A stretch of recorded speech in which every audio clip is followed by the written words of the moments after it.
বর্তমানে আমার সামনে দেখতে পাচ্ছেন হানিফ এন্টারপ্রাইজের এক ইউনিট ভলভো বাস। হানিফি কিন্তু এখন পর্যন্ত অরিজিনাল ভলভো বাস দিয়ে বিভিন্ন রুটগুলোতে বাংলাদেশের যাত্রী সেবা দিয়ে যাচ্ছে। এই বাসগুলোর ইঞ্জিনে ত্রুটি থাকার কারণে হানিফ এন্টারপ্রাইজ বাসগুলোকে বসিয়ে রেখেছিল। এই বাসগুলোর কন্ডিশন এমনটাই বা এতটাই খারাপ হয়েছে যে সাইড বডিগুলো খুলে খুলে যাচ্ছিল। কিন্তু কথায় আছে না, হাতি মরলেও লাখ টাকা, হাতি বাঁচলেও লাখ টাকা।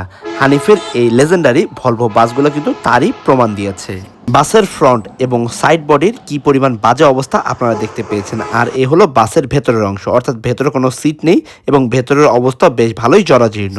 কমার্শিয়াল ভেহিকেলের জন্য বিশেষভাবে তৈরি পেট্রোনাস ইউরেনিয়া লঞ্চ করলো ইউরেনিয়া 1000 HM API CH4 SJ গ্রেডের ইঞ্জিন অয়েল, যা মূলত দক্ষিণ এশিয়ার দেশগুলোতে চলাচলকারী কমার্শিয়াল যানবাহনগুলোর জন্য বিশেষভাবে তৈরি।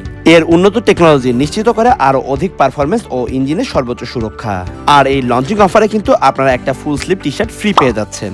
নতুন লঞ্চ হওয়া CH4 গ্রেডের 11 লিটারের 2টি পেইলের সাথে একটি টি শার্ট ফ্রি পেয়ে যাচ্ছেন, অথবা 16 ও 18 লিটার পেইল পারচেজ করলেই পেয়ে যাচ্ছেন exclusive full sleeve T shirt একবারেই ফ্রি। এছাড়া ইউরেনিয়া 3000 এর নতুন 16 লিটার পেইলের সাথেও থাকছে একই অফার।